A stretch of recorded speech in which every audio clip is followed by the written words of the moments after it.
नमस्कार, मी अगस्त्य पुन्हा एकदा तुम्हा सर्वांचं एडीएम बातमीपत्रात मनपूर्वक स्वागत करतोय। आज दिवसभरात घडलेल्या संपूर्ण घटनांचा आढावा आपल्याला घ्यायचाच आहे, परंतु त्या अगोदर नजर टाकूया आज दिवसभरात घडलेल्या काही महत्त्वाच्या आणि ठळक घडामोडींवरती। वडिलांच्या संपत्तीच्या चौकशीची मागणी होताच अभिजित दिपके संतापले। पंतप्रधानांनी त्यांची डिग्री सार्वजनिक करावी असं म्हणत थेट पंतप्रधान मोदींना ललकारलं। तर शिवरस्ता मोकळा न झाल्यास 5 ऑगस्टला ममनापूर फाट्यावरती रस्ता रोको, त्रस्त दलित आदिवासी शेतकऱ्यांचा प्रशासनाला इशारा। आता बघूया सविस्तर बातम्या। कॉक्रोच जनता पार्टीचे संस्थापक अभिजित दिपके यांचे वडील भगवान दिपके यांना नोटीस बजावण्यात आली असून यावर अभिजित दिपके चांगले संतापले आहेत। त्यांनी याबाबत बोलताना थेट पंतप्रधान नरेंद्र मोदी यांना ललकारलाय। आमचे पंतप्रधान नरेंद्र मोदी यांनी देखील त्यांची डिग्री सार्वजनिक करावी, त्यानंतर मी माझ्या शैक्षणिक खर्चाच्या कर्जाचा सगळा तपशील जाहीर करेन, असं त्यांनी प्रसार माध्यमांशी बोलताना म्हटलंय। 5 तारखेला जी बैठक बोलवली, या बैठकीला कोण कोण असणार आहे, काय अजेंडा असणार आहे आणि कुठे होणार आहे? बैठक इथंच माझ्या घरी होणार आहे 5 तारखेची, आणि त्यात आमचे स्पोक्सपर्सन्स येतील आणि अजून काही कोर टीम मेंबर्स येतील ज्यांनी आम्हाला प्रोटेस्ट मॅनेज करण्यात खूप मदत केली होती। आणि त्यामध्ये आम्ही डिस्कस करू की पुढे जे सीजेपीची मुव्हमेंट आहे ती पुढे कशी घेऊन जायची आणि आमचं जे संघटन आहे ते कसं बनवायचं। बरं, एक तक्रार करण्यात आलेली आहे तुमच्या वडिलांच्या संपत्तीबद्दल, त्यावर तुमचं काय? मला वाटतं तक्रार माझ्या एज्युकेशन क्वालिफिकेशनवर आहे की मी कसं बॉस्टनचा खर्च घेऊ शकलो, थोडं बॉस्टनचं शिक्षण घेऊ शकलो। त्यावर माझं असं म्हणणं आहे की मी माझं स्कॉलरशिप लेटर आणि एज्युकेशन लोनचं लेटर दाखवायला तयार आहे। पंतप्रधानांनी सुद्धा त्यांची डिग्री आहे ती दाखवावी, सार्वजनिक करावी। त्यांनी त्यांची डिग्री सार्वजनिक केली तर मी लगेच माझं स्कॉलरशिप लेटर आणि एज्युकेशन लेटर माझ्या डिग्री सोबत सार्वजनिक करायला तयार आहे। पण आता हे घरापर्यंत येते म्हणजे हे एवढा मोठा सामना करावा लागतो। नाही, येऊ द्या ना, घरापर्यंत येऊ द्या, जी चौकशी करायची आहे करून घ्या। आपल्याला माहिती या देशात आपण जेव्हा जेव्हा या सरकारच्या विरोधात बोलतो, मी काय पहिला व्यक्ती नाही ज्याच्यासोबत असं होतंय। जेव्हा जेव्हा ज्यांनी या सरकारच्या विरोधात आवाज उठवलाय, त्यांना प्रश्न विचारले, हे लोक सगळ्यात पहिली गोष्ट तेच करतात, ईडी सीबीआय पाठवणं सुरू करतात। पाठवून द्या, तुमची ईडी पाठवा, तुमची सीबीआय पाठवा। पण जसं की मी म्हणलं, मी माझं एज्युकेशन लोनचं लेटर दाखवायला तयार आहे, मी माझं स्कॉलरशिपचं लेटर दाखवायला तयार आहे। पंतप्रधान मोदी यांनी सुद्धा जर ईडीला पाठवत असाल तर ईडी सोबत तुमची डिग्री पाठवा, तुम्ही तुमची डिग्री सार्वजनिक करा, मी माझी डिग्री सार्वजनिक करतो। झारखंडच्या विद्यार्थ्यांनी तुमच्याशी संपर्क साधलाय, त्यांच्याकडे देखील पेपर फुटलाय, तुमची काय भूमिका असणार? आता पुढचं मिशन झारखंड असेल? झारखंडच्या विद्यार्थ्यांसोबत जे आंदोलन करतायत त्यांच्याशी माझं काल रात्री बोलणं झालेलं आहे आणि मी त्यांना सांगितलं आहे की कॉक्रोच जनता पार्टी पूर्णपणे त्यांच्या सोबत आहे आणि त्यांनी जोपर्यंत त्यांच्या मागण्या पूर्ण होत नाही तोपर्यंत अजिबात मागे सरकू नाही आणि जी काही मदत लागेल ती कॉक्रोच जनता पार्टी त्यांना द्यायला तयार आहे आणि त्यांच्या जे काही डिमांड्स आहेत त्यांचं आम्ही पूर्णपणे समर्थन करतो।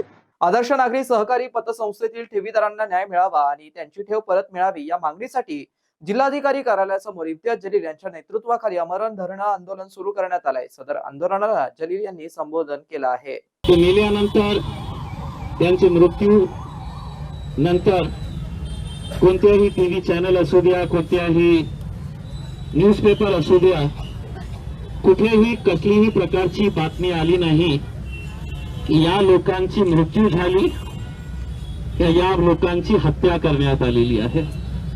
कोणाला आपल्या मुलाच्या नोकरीसाठी पैसे त्यांनी इकट्ठा केले होते, धंदा करण्यासाठी त्यांनी पैसे इकट्ठा केले होते, मुलीच्या लग्नासाठी पैसे इकट्ठा केले होते। एका सामान्य माणसाची जी NKGSB बँक आणि L&T फायनान्स च्या वसुली प्रतिनिधीकडून होणाऱ्या मानसिक छळाबाबत,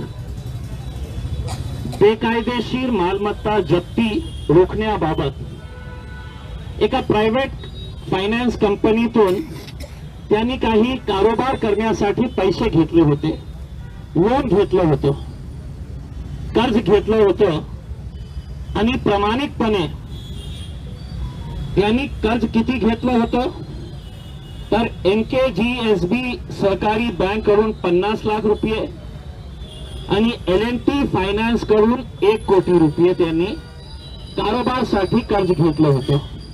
1 कोटीच्या ऐवजी 1,03,00,000 रुपये परत केले. पण करोनाच्या काळात काही त्यांची रेग्युलर ते परतफेड करण्यात आली नाही होती.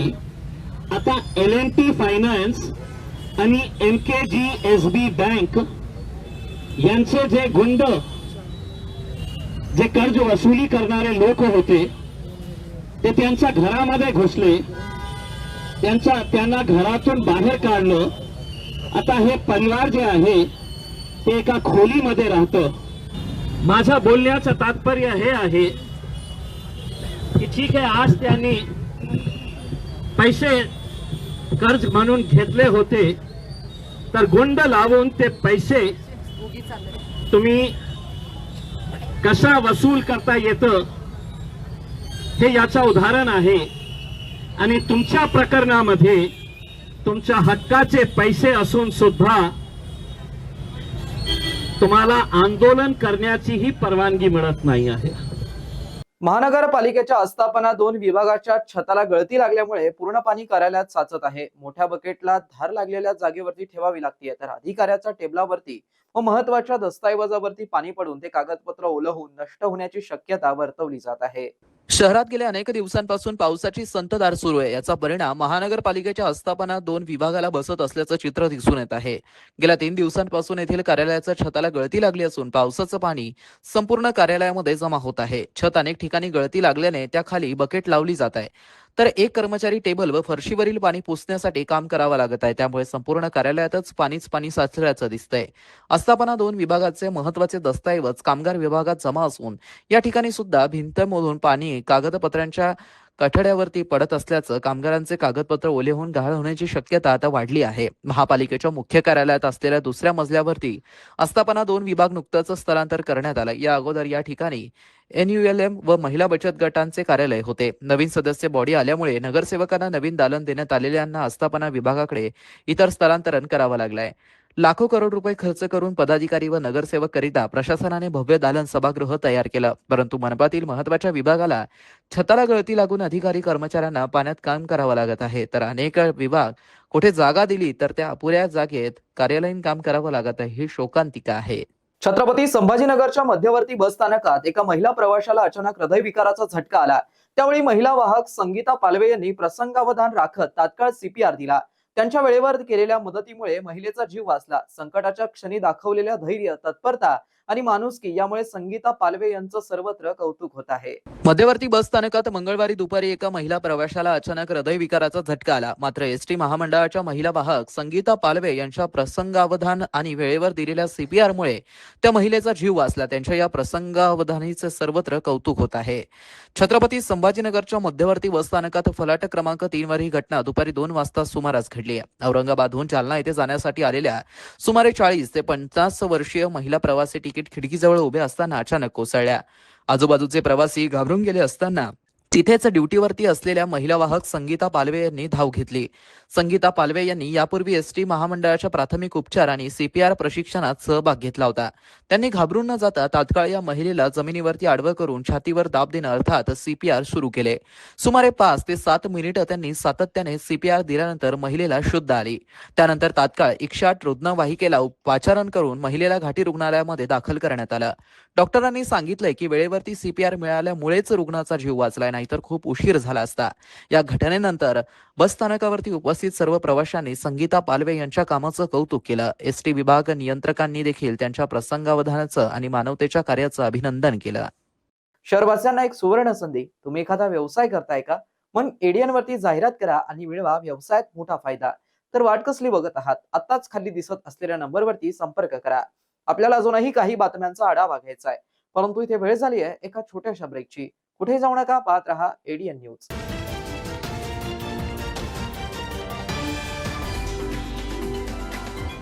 सायबर पोलीस ठाणे पोलीस आयुक्तालय छत्रपती संभाजीनगर सर्व जनतेस आवाहन करण्यात येते. आजच्या डिजिटल युगात इंटरनेट आपल्या आयुष्याचा अविभाज्य भाग बनलाय, पण जितकं इंटरनेट उपयुक्त आहे तितकंच ते धोकादायकही ठरू शकतं. म्हणूनच सायबर जागरूकता अत्यंत महत्वाची आहे. कोणत्याही अनोळखी व्यक्तीला आपला OTP, ATM पिन, CVV किंवा बँक खात्याची माहिती कधीही सांगू नका. लक्षात ठेवा, कोणतीही बँक किंवा सरकारी संस्था फोन करून अशी माहिती कधीच मागत नाही. अनोळखी लिंकवर क्लिक करू नका आणि संशयास्पद ऍप्स डाउनलोड करू नका. अशा लिंकमुळे तुमचा मोबाईल हॅक होऊ शकतो किंवा तुमची वैयक्तिक माहिती चोरीला जाऊ शकते. प्रत्येक ऑनलाईन खात्यासाठी मजबूत आणि वेगळा पासवर्ड वापरा. शक्य असल्यास 2 फॅक्टर ऑथेंटिकेशन म्हणजेच 2FA सुरू ठेवा. यामुळे तुमच्या खात्याला अतिरिक्त सुरक्षा मिळते. ऑनलाईन खरेदी किंवा पैसे पाठवताना फक्त विश्वासार्ह वेबसाईट आणि अधिकृत ऍप्स वापरा. व्यवहार करण्यापूर्वी वेबसाईटचा पत्ता आणि पेमेंटची माहिती नीट तपासा. जर तुमच्यासोबत ऑनलाईन फसवणूक झाली असेल तर वेळ न दवडता राष्ट्रीय सायबर हेल्पलाईन 1930 वर तक्रार करा किंवा अधिकृत सायबर क्राईम पोर्टलवर तक्रार नोंदवा. लक्षात ठेवा, सायबर गुन्हेगार एका चुकीची वाट पाहत असतात, पण तुमची एक छोटी काळजी तुम्हाला मोठ्या आर्थिक आणि वैयक्तिक नुकसानीपासून वाचवू शकते. सुरक्षित रहा, सतर्क रहा आणि सायबर जागरूक नागरिक बना. धन्यवाद. हॅलो, आपण कंबोडियामध्ये कॉल सेंटर जॉबसाठी सिलेक्ट झाला आहात आणि जॉईनिंग पुढच्या आठवड्यात. इतक्या लवकर? तर विजा पण? अरे, टुरिस्ट विजावर जाऊन ट्रेनिंग सुरू करा. वर्क विजा मिळेलच तिथे. ट्रेनिंग मध्ये तौबा तौबावाला डान्स शिकवणार. डान्स? कंबोडिया गेल्याबरोबर माझा पासपोर्ट डिस्काउंट घ्याल, गुलामी करून घ्याल, सायबर अपराध करून घ्याल, तर मी तर तौबा तौबाच करीन ना. मी नाही फसणार. कित्येक नकली एजंट विदेशी नोकरीचे आमिष दाखवून आपल्याला फसवतात. म्हणून नेहमी विदेश मंत्रालयाद्वारे व्हेरीफाय एजन्सीज निवडा आणि सगळे डॉक्युमेंट चांगल्या प्रकारे चेक करा. अशा फसव्या कॉलची तक्रार इथे करा. थांबा, विचार करा आणि ऍक्शन घ्या. 5 लाखाचे लोन पेपरवर्क शिवाय. कोड स्कॅन करा. भावाला लोन मिळेल. माझा भाऊ बिझनेस करेल पेपर वर्क शिवाय. आपण कोण? इझी लोन स्कॅमचा मास्टर माइंड. बँकेच्या चक्कर मध्ये तुम्हाला पडायचे नाही. सिबिल तुम्हाला माहित नाही, म्हणून इझी लोनचे आमिष देईल आणि मग डॉक्युमेंटेशन फीजच्या नावावर तुमच्याकडून घेईल पूर्ण 50,000. आणि माझं लोन? लोनसाठी आपल्या जवळच्या बँक शाखेत जा, अर्ज लावा आणि आम्हाला विसरून जा. माझ्या भावा, कॅमर सांगून नाहीयेत. इझी लोनचे प्रॉमिस करून सगळं काही लुटून घेऊन जातात. सायबर क्राईम पासून वाचायचं असेल तर थांबा, विचार करा आणि ऍक्शन घ्या. हॅलो, नमस्कार आमदार साहेब. मी पैसे वाढवा इन्व्हेस्टमेंट बँक मधून बोलतोय. आम्ही तुमचे पैसे 10 पटीने वाढवू शकतो. आम्ही तुम्हाला ग्रुपमध्ये ऍड केलंय आणि प्रूफ पण पाठवलंय. चेक करा. अय, खूपच कमाल आहे. माझेही पैसे वाढवा. सर, ग्रुपमध्ये जे सांगतात ना ते करत जा तुम्ही. अच्छा, हा असं आहे तर मग. काळजी करू नका. ज्या नंबरवरून तुम्ही फोन केलाय ना त्या नंबरला ट्रेस करतील पोलीस 2 मिनिटात आणि पकडून तुम्हाला आत करतील. अरे सर, हे काय केलं? तुमच्यासारख्या सुशिक्षित माणसाला ही लोक एका अनोळखी बनावट इन्व्हेस्टमेंट ग्रुपचा मेंबर बनवून तुम्हाला फसवतात. आम्हाला फसवतात? हो, तुम्ही पण कोणताही अनोळखी इन्व्हेस्टमेंट ग्रुप जॉईन बिलकुल करू नका. आणि तुम्हाला स्टॉक मार्केटमध्ये इन्व्हेस्ट करायचं असेल तर फक्त सेबी अप्रूव्ड ऍप्सद्वारे. सायबर क्रिमिनल्स वापरून तुमच्या पैशांची हाव आणि घालतात तुमच्यावरच घाव. ही घटना घडल्यास त्वरित कॉल करा 1930 किंवा तुमची कंप्लेंट जी स्क्रीनवर वेबसाईट आहे www.cybercrime.gov.in वर तुम्ही नोंदवू शकता.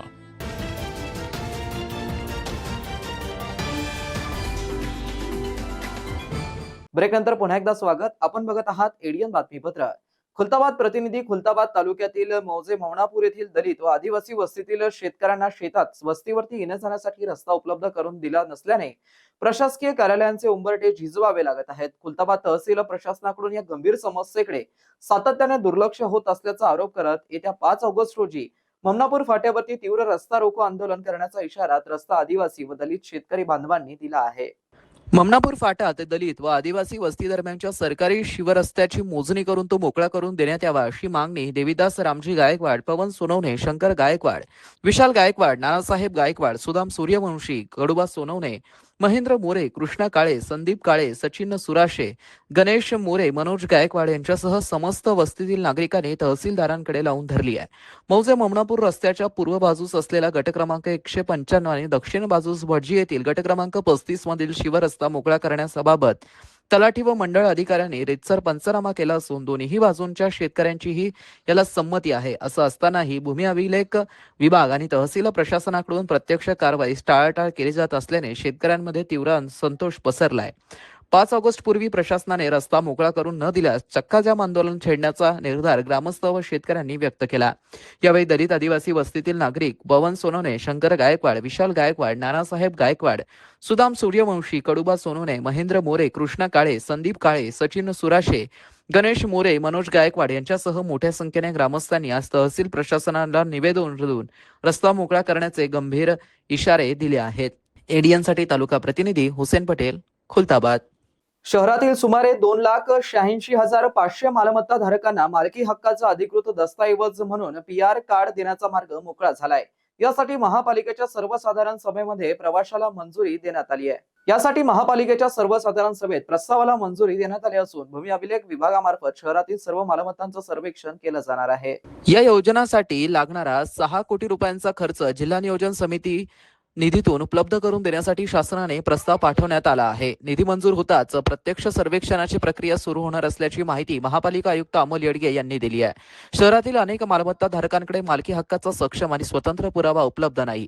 ही अडचण दूर करण्यासाठी राज्य शासनाने 7/12 ऐवजी प्रत्येक मालमत्ता धारकाला स्वतंत्र PR कार्ड देण्याचा निर्णय घेतला आहे. या दस्तऐवजामुळे मालकी हक्क स्पष्ट होण्याबरोबरच मालमत्तांचा व्यवहार, कर्ज प्रकरणे आणि शासकीय कामकाज अधिक सुलभ होणार आहे. महापालिकेच्या वाढीव हद्दीतील 18 गावांमध्ये मोठ्या प्रमाणावरती गुंठेवारीतील मालमत्ता आहेत. या भागातील नागरिकांना PR कार्ड मिळण्यापूर्वी संबंधित जमिनीवर 7/12 नाव नोंदवून गुंठेवारीची प्रक्रिया पूर्ण करावी लागणार आहे. त्यानंतरच संबंधित मालमत्तेचं PR कार्ड तयार करण्यात येणार आहे. मात्र वर्ग 2 जमिनीवरील अनियमित गुंठेवारी तसेच वक्फ बोर्डाच्या जागांवरील अतिक्रमण धारकांना या योजनांचा लाभ मिळणार नसल्याचं स्पष्ट करण्यात आलं आहे. भूमी अभिलेख विभागाकडून संपूर्ण प्रक्रिया राबवली जाणार आहे. एखाद्या 7/12 एकापेक्षा अधिक मालकांची नावे असल्यास प्रत्येकाच्या नावाने स्वतंत्र PR कार्ड तयार करण्यात येईल. ज्या मालमत्तांचा 7/12 उपलब्ध नाही त्या प्रकरणांची चौकशी TLR कार्यालयामार्फत घेतली जाईल. संबंधितांकडून मालकी हक्काची आवश्यक कागदपत्रे मागवून त्यांची पडताळणी केल्यानंतरच अंतिम निर्णय घेतला जाणार आहे. या योजनेत महापालिकेची भूमिका प्रामुख्याने निधी उपलब्ध करून देणं आणि विविध विभागांमध्ये समन्वय साधण्यापुरती राहणार आहे. प्रत्यक्ष सर्वेक्षण, नोंदणी, पडताळणी आणि PR कार्ड तयार करण्याची संपूर्ण जबाबदारी भूमी अभिलेख विभागाकडे असेल. DPDC कडून निधी मंजूर झाल्यानंतर शहरभर सर्वेक्षण मोहिमेला सुरुवात होणार आहे. खुलताबाद तालुक्यातील 12वे ज्योतिर्लिंग कृष्णेश्वर मंदिरात रविवारी सकाळी 9 वाजेच्या सुमारास केंद्रीय वस्त्रोद्योग मंत्री गिरिराज सिंह यांनी रविवारी 12वे ज्योतिर्लिंग समजल्या जाणाऱ्या वेरूळ येथील प्रसिद्ध श्री कृष्णेश्वर महादेव मंदिरात उपस्थित राहून भावपूर्ण वातावरणामध्ये दर्शन घेतलं व महादेवाची पूजा अर्चा केली. छत्रपती संभाजीनगर येथे आयोजित वस्त्रोद्योग विभागाच्या विविध कार्यक्रमांसाठी मंत्री महोदय आले असता त्यांनी आवर्जून वेरूळला भेट देऊन तीर्थक्षेत्री माथा टेकवला. या दौऱ्यादरम्यान त्यांनी संत शांतिगिरी महाराज यांचीही सदिच्छा भेट घेऊन त्यांचे आशीर्वाद घेतले. भावपूर्ण वातावरणामध्ये पूजा आणि दर्शन झालं. सकाळी 9 वाजेच्या सुमारास केंद्रीय मंत्री गिरिराज सिंह हे श्री कृष्णेश्वर मंदिर परिसरात पोहोचले. पारंपरिक वेशभूषेत त्यांनी 12वे ज्योतिर्लिंगाचं दर्शन घेतलं आणि देशवासियांना सुख, समृद्धी आणि शांतीसाठी प्रार्थना केली. दर्शनाप्रसंगी कृष्णेश्वर मंदिर देवस्थानाच्या वतीने विश्वस्त योगेश टोपरे, राजेंद्र कौशिके व सुनील शुक्ला यांनी केंद्रीय मंत्री गिरिराज सिंह यांचा शाल व श्रीफळ देऊन सत्कार केला. यावेळी भाजपा पदाधिकारी व स्थानिक नेत्यांची मोठी उपस्थिती होती. या प्रसंगी भाजपचे स्थानिक पदाधिकारी, कार्यकर्ते आणि मंदिर संस्थानाचे विश्वस्त मोठ्या संख्येने उपस्थित होते. प्रामुख्याने भाजप जिल्हा शहर अध्यक्ष किशोर शितोळे, जिल्हा पदाधिकारी, जिल्हा सचिव गणेश हजारी, जिल्हा उपाध्यक्ष प्रकाश वाकळे, विकास कापसे, विणकर प्रकोष्ठ मनोज दिवटे, प्रदेशाध्यक्ष भाजप विणकर प्रकोष्ठ संतोष भरते, जिल्हाध्यक्ष विणकर प्रकोष्ठ जितेंद्र मिसाळ, शहर अध्यक्ष विणकर प्रकोष्ठ, युवा मोर्चा व इतर नेत्यामध्ये प्रमोद सस्कर, मयूर मेघराज, युवा नेते वृषाल खोजे, मंदिर संस्थान विश्वस्त प्रतिनिधी, कार्यकारी विश्वस्त योगेश टोपरे, राजेंद्र कौशिके, नरेश टोपरे, सुनील शुक्ला, महेश अग्निहोत्री, सागर मातकर, सुनील शुक्ला व इतर कार्यकर्ते उपस्थित होते. शांतिगिरी महाराजांची सदिच्छा भेट ही मंदिर दर्शनानंतर केंद्रीय वस्त्रोद्योग मंत्र्यांनी संत शांतिगिरी महाराज यांची सदिच्छा भेट घेतली. या भेटीदरम्यान त्यांनी शांतिगिरी महाराजांशी विविध धार्मिक व सामाजिक विषयांवरती चर्चा केली आणि त्यांचे आशीर्वाद प्राप्त केले. त्यानंतर पत्रकारांशी बोलताना आणि उपस्थितांशी संवाद साधताना केंद्रीय मंत्री यांनी श्री कृष्णेश्वर तीर्थक्षेत्राच्या आध्यात्मिक महत्त्वाचा पुनरुच्चार केला. तसेच स्थानिक वस्त्रोद्योग व विणकर समाजाच्या विकासासाठी केंद्र सरकार कटिबद्ध असल्याचं त्यांनी सांगितलं. देखिए, सनातन धर्म में 12 ज्योतिर्लिंगों की अपना एक स्थान है. वैसे तो हमारे धर्म में कहा गया है जहाँ भी हम वृक्ष को भी पूजते हैं तो वो एक ही जगह परब्रह्म के पास जाता है, देवाधिदेव महादेव के पास ही जाता है। हमारे धर्म इतने अच्छे हैं, कोई पूछता कि आपके धर्म में तो इतने देवी देवता हैं, सभी देवी देवता के रूप अलग हैं, काम अलग हैं, लेकिन पूजो, जिसको भी पूजना हो पूजो, एक ही जगह पहुँचेगा। इसलिए सभी देवता एक ही है। और ये महादेव तो हमारे लिए मेरे गुरु हैं, मैं महादेव को गुरु मानता हूँ।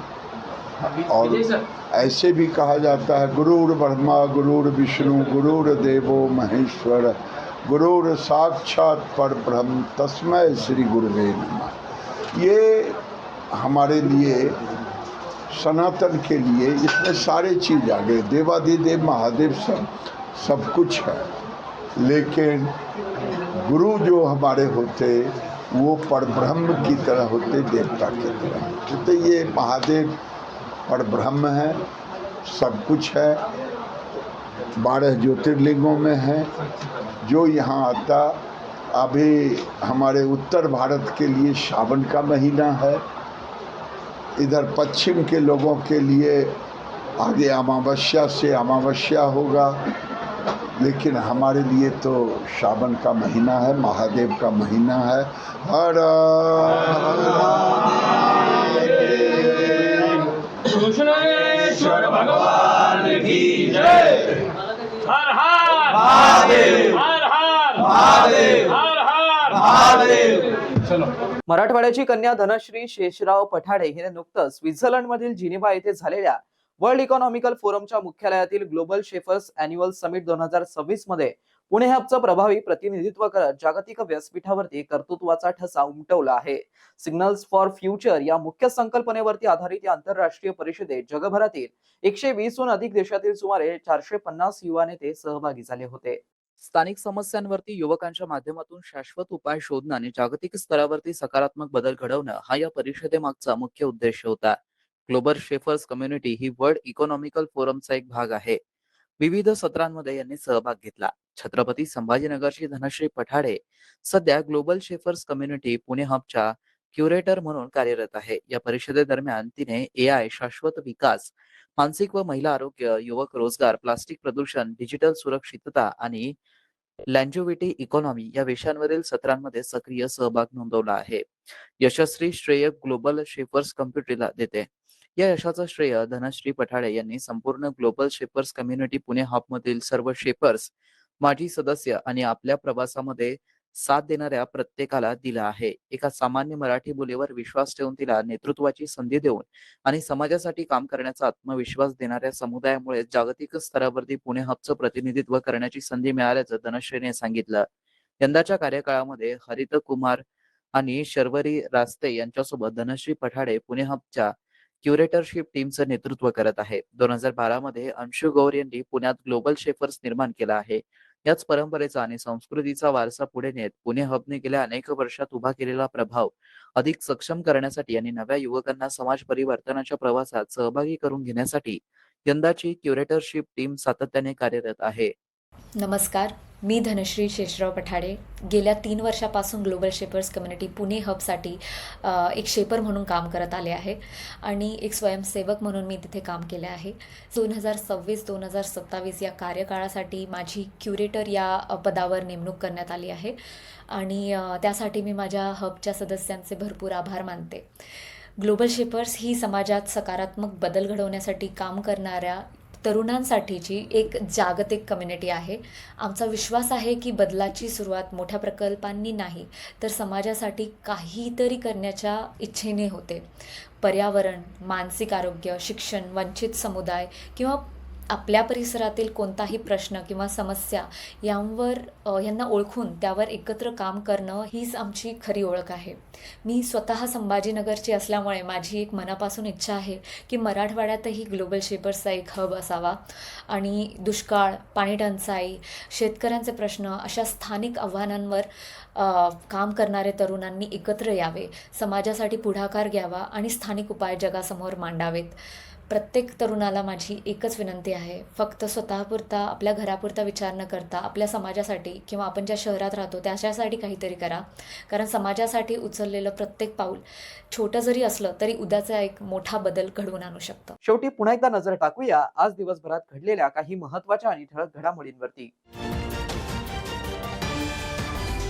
वडिलांच्या संपत्तीच्या चौकशीची मागणी होताच अभिजित दिपके संतापले. पंतप्रधानांनी त्यांची डिग्री सार्वजनिक करावी असं म्हणत थेट पंतप्रधान मोदींना ललकारलं.